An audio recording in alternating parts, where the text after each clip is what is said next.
میرے کو بخشانے کے لیے کوئی نہیں آتا، میرے ساتھ ہی نو آتا۔ ان کو جو پڑھ کے جاؤں گی نامے، ان پہ عمل کر کے جو جاؤں گی نو آخر شہادت دیں گے۔ زبان تو بند کر دی جائے گی، اور جو ہے نا ہمارے اعمال ہماری شہادت دیں گے خبر میں آگے۔ ہماری نماز جس کی ابتدا فاتحہ سے ہوئی، 5 وقت کی نماز میں کتنے بار فاتحہ پڑھتے بولیے؟ یاد ہے؟ نہیں یاد؟ یہ معلومات نہیں رکھے ہم، لیکن کون سے وقت پہ فاتحہ دلانا یاد رکھے، پڑھنا یاد نہیں رکھے۔ سمجھ گئے آپ لوگ بات کو؟ یہ ہے اصل فاتحہ۔ اصل فاتحہ یہ ہے کہ آپ قرآن کو کھول کے پڑھو اور فاتحہ بار بار پڑھو۔ جتنے بار فاتحہ پڑھیں گے اتنے بار فاتحہ دلائے جا سکتے، جتنے بار نماز میں فاتحہ آتے جائیں گے اتنے بار فاتحہ دلائے جا سکتے۔ تو اب بولو، ہم پڑھ کے تھے یا آپ پڑھ کے تھے؟ آپ مہینے کی دلاتے، ہم جو ہے روز دلاتے۔ کون پڑھے تھے؟ کس کی فضیلت بنی؟ سمجھ گئے نا بات کو؟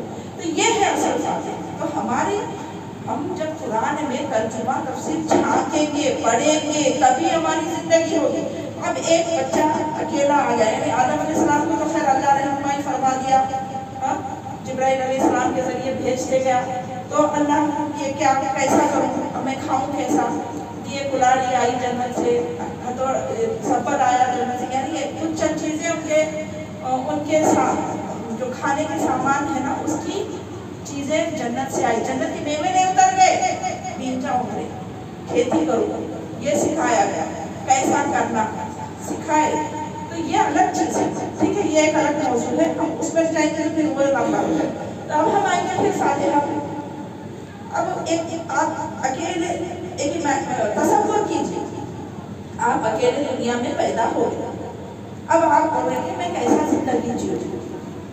یہ کتاب آ کے بولی ایسا زندگی جیو،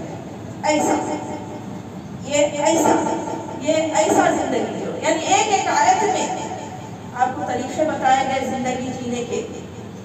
الف لام میم، اس کا کیا ہے؟ ذالک الکتاب، یہ کتاب، ذالک الکتاب لا ریب فیہ، اس میں شک کرنے والی کتاب نہیں ہے، ذری بھی گنجائش نہیں ہے شک کرنے کی۔